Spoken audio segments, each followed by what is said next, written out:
Welcome to the Encore Audio Archives YouTube channel. I'm Taper Dave, and this is my channel. I've uploaded hundreds of talks here that I've recorded at meetings in West LA, and I've also recorded conventions starting in 2013. I've got a bunch of those up. And Walt and Mary Murray, the original owners of Encore Audio Archives, started the company in the 80s, and Walt recorded Joe and Charlie's and a bunch of stuff down in Vista, California. My sobriety date is June 20th of 1994.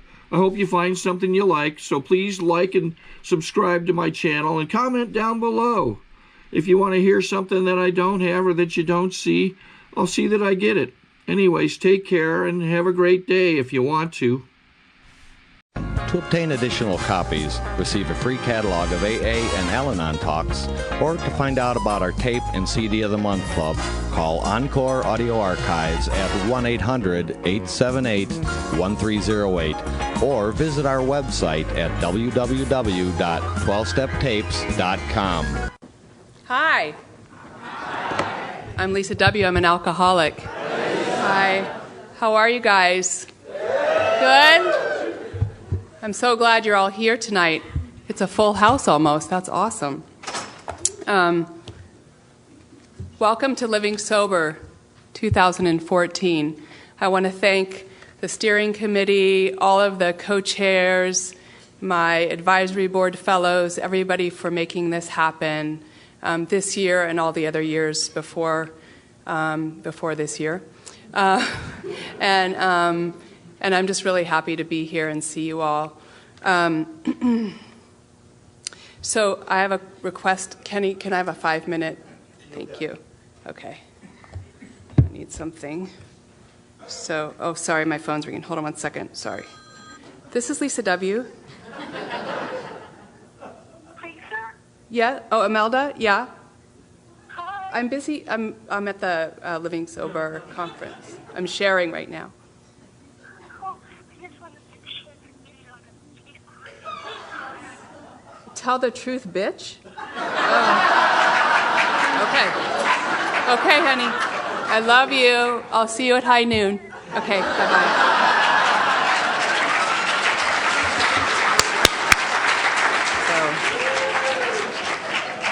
So, okay, in that order. So, I love Living Sober.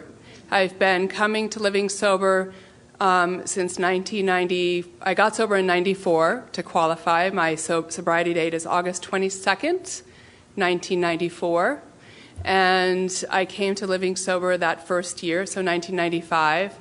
And I felt like I had struck gold when I got here. At that time, we were at Bill Graham, many of you remember, and it was an awesome venue, and we had all kinds of incredible workshops, and I was newly sober, newly out in sobriety. That means lesbian, and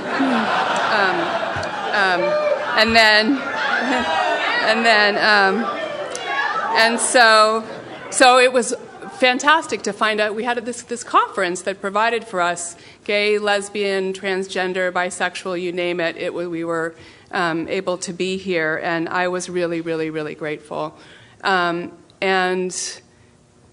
what also I loved about Living Sober is that there was a sense of belonging here and a camaraderie, and I began to develop relationships with people here who went to workshop after workshop every year. And sometimes I wouldn't see you all year. Sometimes I would see you at meetings in the community. But it was really, really lovely to catch up with people here, even if it was just a hello, or how has your year been, or what are you doing now, or how's your program. It was really, really great to be able to catch up. So for that, I've always felt this sense of incredible gratitude for Living Sober, to have this connection that we have here, and also this fantastic love. And the conference is not easy to put on, I just want to say, and just from a little experience. And people who have loved Living Sober for all of these years, all of us, and then all of the people who have really done incredible work behind the scenes to put it on, to arrange the conference, to get the Bill Graham or the hotel, to get the speakers, to get, the banners, to get the cement things that you put the banners in. I mean, all of that stuff takes a lot of effort and a lot of care. And I just want to say out loud that I respect and I'm grateful and I feel a sense of indebtedness to the community at large of living sober. So thank you. Thank you, everybody.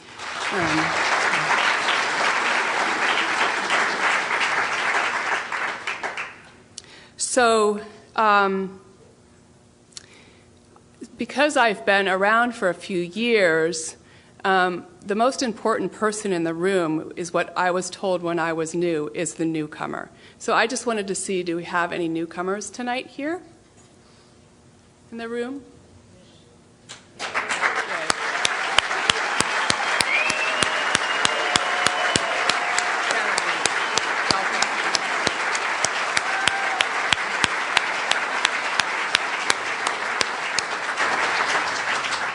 I love you, Carolyn. Welcome.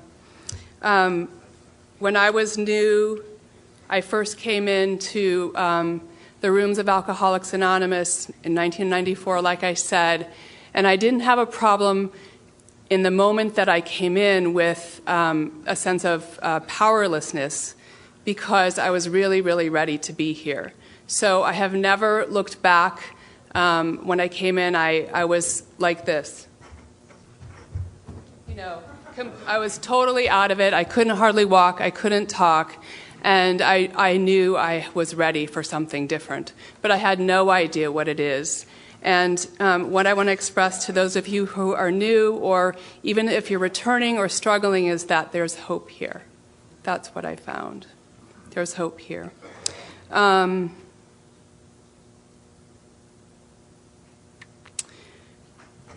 I really want to try not to jump all over the place because I'm nervous, so I'm going to try to stick to a little bit of a chronology to have a little structure. Structure is something I balked at before I got here. I have to have structure now or I can't function. It's unbelievable. And now I'm almost 52 and I have to even have more structure. So I grew up down in Los Altos.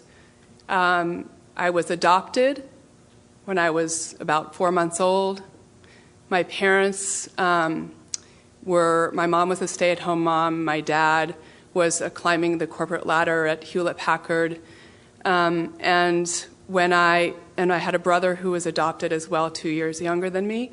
What I remember about being young in 1962 towards 1970 is that I was a super bright-spirited, happy, very, very sensitive little girl with a curl here. And I have to be honest, since Imelda said to be, and that is that today, almost 20 years later, I'm finding myself returning to that bright, young, bright-spirited, sensitive little girl. And that is what, for me, this journey's been about. There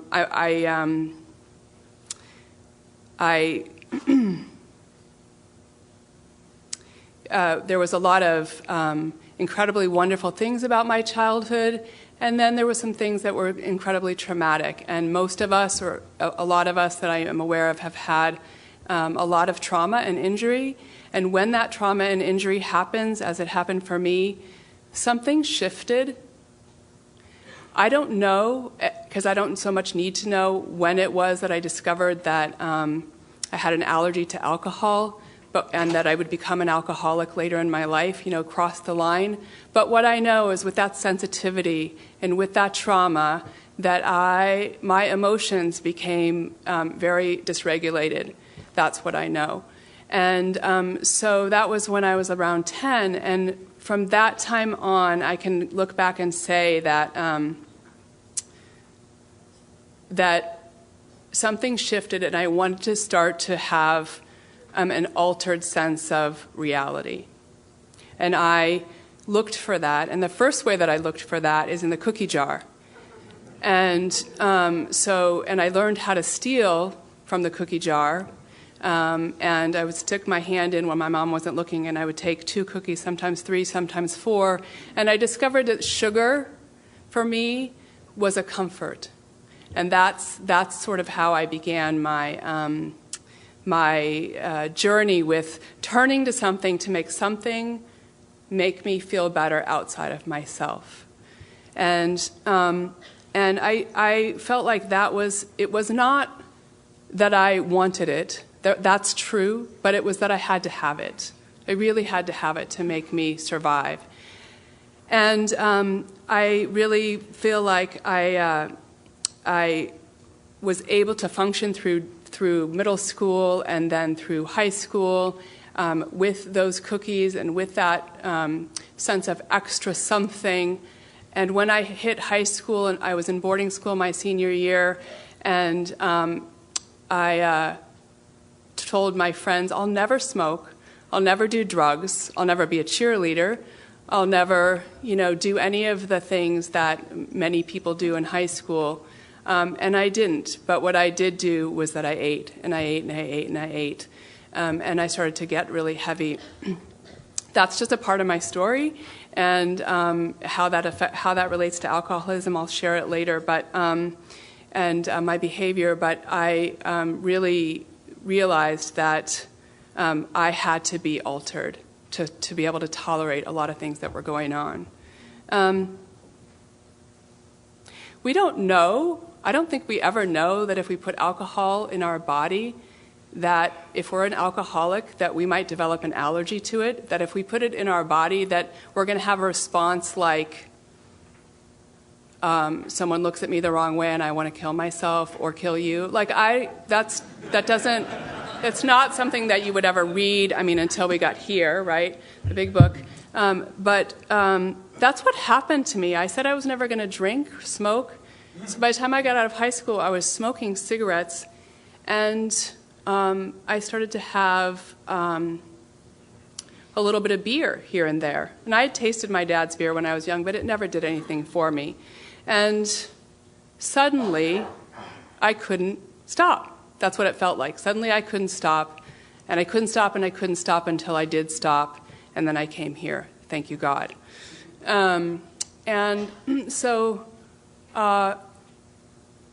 I didn't mean to not stop drinking. I didn't mean to hurt you. I didn't mean to sleep with your partners or wives or husbands. I didn't mean to steal that. I didn't mean to take advantage of your financial situation. I didn't mean it, but I did it. And I couldn't stop. So, one thing I didn't say growing up is that, so my parents, and I, have stopped holding them hostage now years ago about the things that I blamed them for. But I held on to those things that I thought that how they wronged me for so long that I didn't know how bad it was hurting me. And I drank, and then I picked up drugs, and of course I was eating, all of those things. And until the last probably 10 years, I'd say about 10 years ago, I began to release them in this working of the steps, which we do, from the hostage that I held them in, that it's their fault, that they are, they were abusive, or they were this, or they were that. And that's not to say that they weren't, that's not to say that things weren't good in many ways in my home. However, what I get and I got from being here and growing up is in these rooms is I have a choice of how I'm going to react, right? We have a choice today. If someone looks at me what I perceive the wrong way, I have a choice whether I'm going to punch them or hurt myself or, maybe just like not take it personally, which would be a concept, a great concept. So that being said, things were not easy in my family, and many of you who know me and know me well know my story, and it was not easy, and I used that, I believe, as I used that as my story, my drinking, and then I picked up drugs as well, accelerated. And so by the time I was in 1987, fast forward out of high school and beyond, my dad said he couldn't have a lesbian as a daughter, or he would not choose to have a lesbian as a daughter. And he sent that in a letter, and I used that for years. I disconnected my telephone and I went to the Golden Gate. This is how I reacted. I disconnected my phone. I went to the Golden Gate Bridge, and I was going to jump off the bridge, but I didn't really want to die. I just was so upset. And then I jumped, I went down to another level on the bridge. Don't anybody ever do this. And then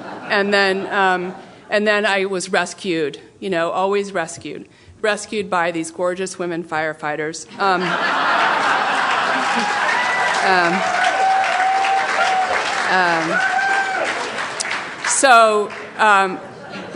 Thank God.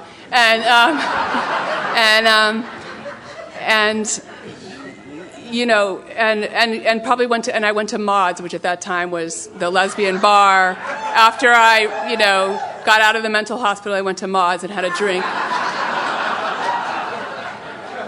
That was my solution to everything. Today, that's just not my solution. Today, Imelda calls me, or I call Imelda. That's my solution. So I had a young childhood, and what I realized I've been thinking about this a lot recently, is that I'm going to be 20, and I'm like a woman child, I'm a woman, I'm going to be 52, but I'm almost 20, and I'm like a woman child, and when I came in here, I was a little child, like a little child, and I didn't know how to do anything, and I was ripe to come in here. Sometimes I think, I wish I came in earlier, but God has a sense of timing. So I knew I was powerless over alcohol, that my life became unmanageable because I was drinking, and I had decided that I was very heavy. I was 274 pounds. And, right? And I couldn't get the cat box clean because I was depressed.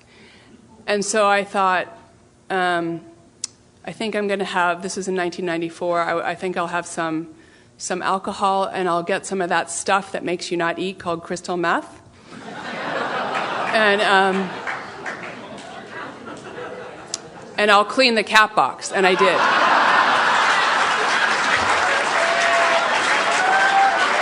Yep. I cleaned the cat box. I scrubbed the floor, and I didn't eat for 6 months. And I lost about, 50 pounds or so. Yeah. The only problem is that I was drinking and using that around the clock and not sleeping, and just, the other thing I was doing in my life was unmanageable. Is I was calling the police to come over to my house and I would say, "There's somebody at my door all the time," and they'd come over and be like, "Ma'am, I don't think there's anybody here." I said, "I know there's going to be a shooting tonight. You better stay." And so that's what it was like. I mean, really, and just a few other ways that I can share. I have to tell you really, and I don't know how much time I have because I'm not very. I'm okay. Okay. So my first, I was depressed for a long time, and I was in and out of institutions, and they became more frequent as I was getting closer to my bottom in my alcoholism. And I found I requested my medical records after my detox. I went to detox on August 22nd of 1994, I went into detox, and I was on tons of pills, benzodiazepines, muscle relaxers that a psychiatrist gave me, and drinking around the clock. And I went into detox. Anyways, I requested these records because I was just curious about what I was like. And it says this. So I got sober on August 22nd. On July 18th, it says, this is from the psychologist because I had to have one. The patient says, the psychologist says, you know, they do these, Miley can help with this better, but they talk about like how you know, this mental health recovery language.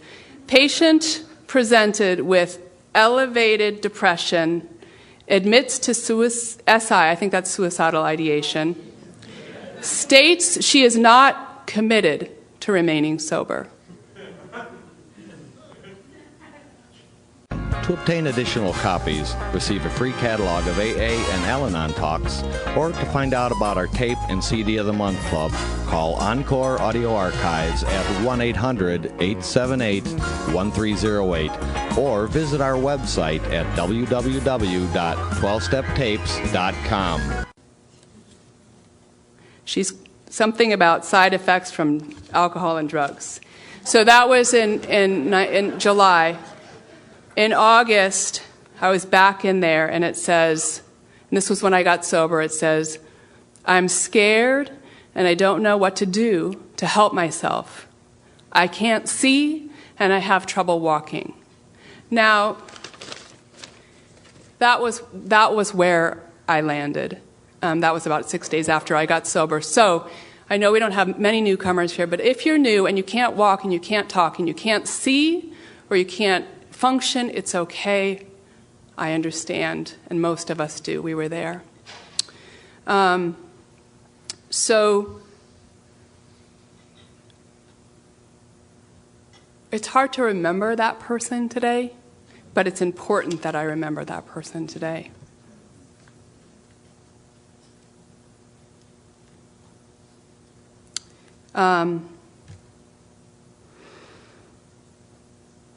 What else do I want to say?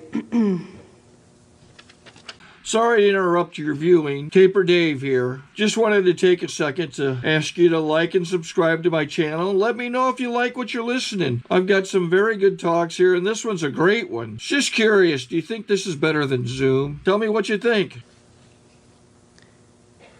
When I came to AA, I was in Redwood City. We started going to meetings in the detox program, and then I got to come to San Francisco and go into the Baker Places recovery system, recovery program. And we went to meetings every day. I began to be able to walk and talk better. I believed immediately when I went into detox that not only was my life unmanageable and I was powerless, but that something greater than myself would restore me to sanity, and it really wasn't me. And that I had some kind of an intervention. And not everybody talks about that here, but I feel like I had the hand of what I call God on me on August 22nd, 1994, because I opened the curtains and I said, "Good morning, sun." And the sun was shining in a way that I never saw it before. Okay, I was psychotic too, but whatever. But I saw the sun in a way that I had never seen it before. And so that, in that way, I felt like God was talking to me. I started going to meetings through the Baker Places, which I'm so grateful for. I met my first sponsor, who is now my sponsor, Mary R., who I love, love, love, love, love. And I went up to Mary. I think she said, "Do you have a sponsor?" It was a Friday night meeting at St. Mary's, and I said, "Well, what's that?" You know. And she said, "Well, here, I'll give you my number." And she put her number on a card, and I called her. And do you know that Mary came to the Baker Places every single week where I lived, and we read. This is the third edition. This is the book that I got sober in every week. For a long time. I didn't know what she was talking about. She just kept saying, you know, read this page, do this, do that, do this homework. And I never was a good student, and I was very unfocused, and I was very like, but, what about this? I need to get a job, but this. She's like, okay, easy does it. You'll get a job. You'll do this. You'll be a functioning member. Why don't you try to walk and talk first? That'd be a good thing, you know? So I did, and we worked that, and I discovered that people here are selfless. I mean, no, we're okay. We're a little self-centered, but we learn how to be selfless and help another alcoholic. So I just, and here's something that we used to read also out of this book called Living Sober. And Charles, I just wanted to see if you could just read this little excerpt for me, because this is what it's about. I felt like come here, Charles, please. When I, if I could find it, when I didn't, this is what we discovered, just there to there.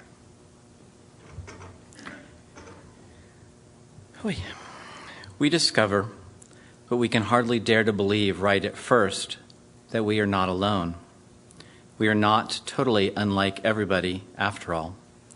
The brittle shell of protective and fearful egocentricity we have dwelled in so long is cracked open by the honesty of other recovered alcoholics.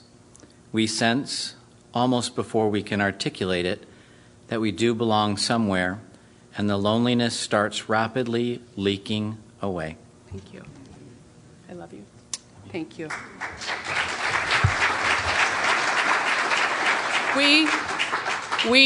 You and I, all of us, don't have to do it alone. That's what I got here. And I got that as soon as I came here. And even though I couldn't think, I couldn't function, I couldn't walk and talk, I knew that I belonged and I knew I was home. And I really know that at this conference of Living Sober as well, because I grew up here in these conference rooms. So I went through, 0 to 5 major detox, really difficult times. Oh, okay. Thank you. Boy, gosh, so many things to discuss. And I had hard times in my recovery, ages, and I've heard this, people talk about this, ages 5 to 10, I got to really look at my character difficulties. Defects of character, they call them. I like to say character defects, character liabilities. And one thing I discovered that was really true is that I never really had a sense of self.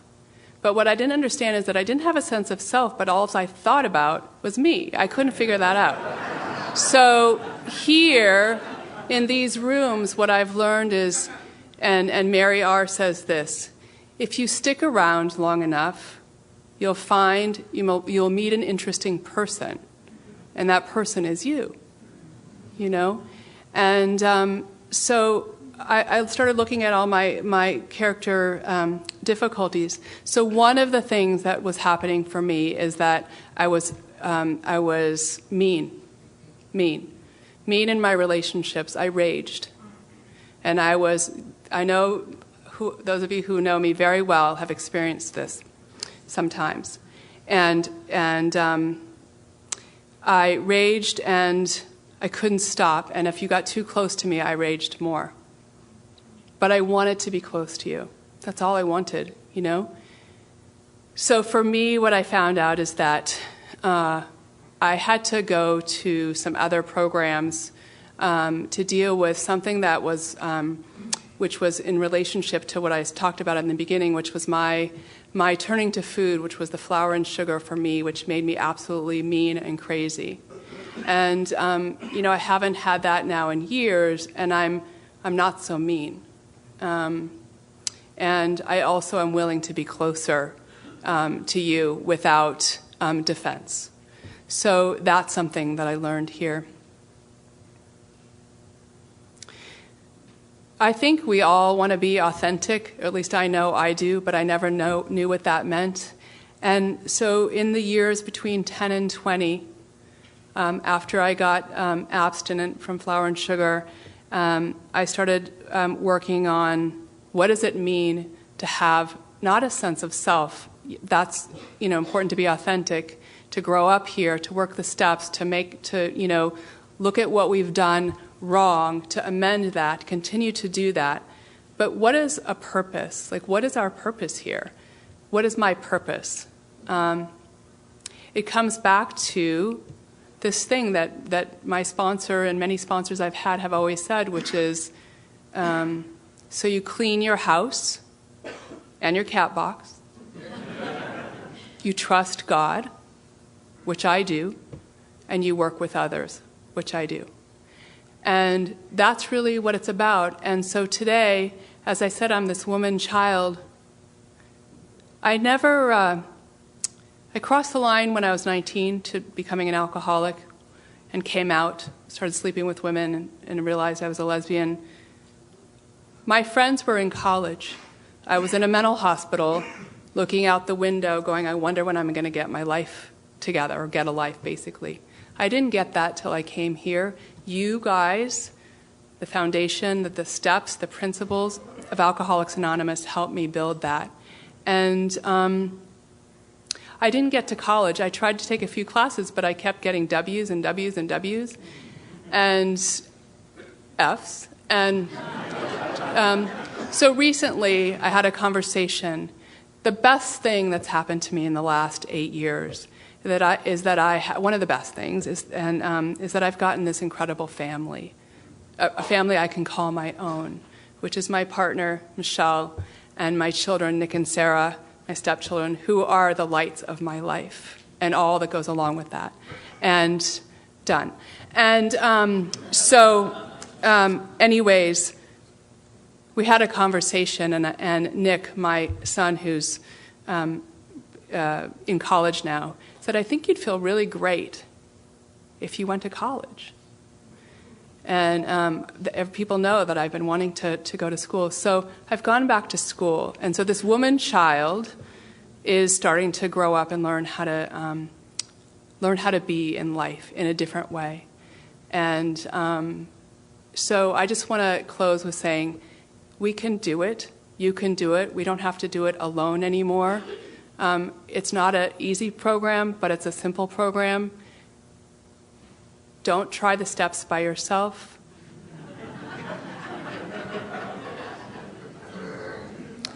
Clean house, trust God, and help others. Thank you.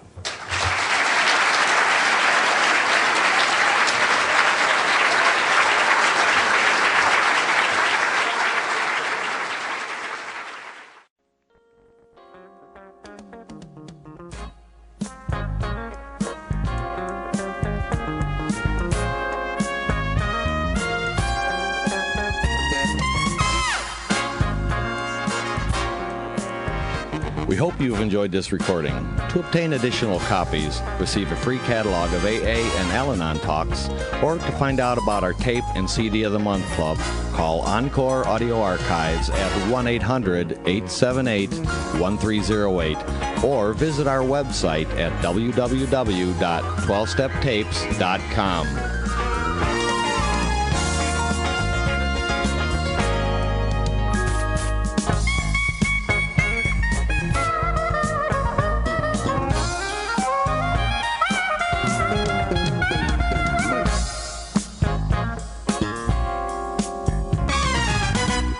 I think we got a great talk going on here. Thanks for watching the channel. Taper Dave here. Just curious, do you think this is better than Zoom? Okay, this is how I prepare my drone for launching. I like to do it inside the cab of my truck so I'm not standing outside in the weather. To install the joysticks for control, up and down, right and left, powered on. I have an Android phone that I use to connect it to the drone with, and it's actually controlled through the iPhone, through an app. Oops, wrong way. It's actually controlled through the iPhone, or through this Android phone, through the app. It's actually controlled through the Android phone, through an app, and you connect it through this short connection right here.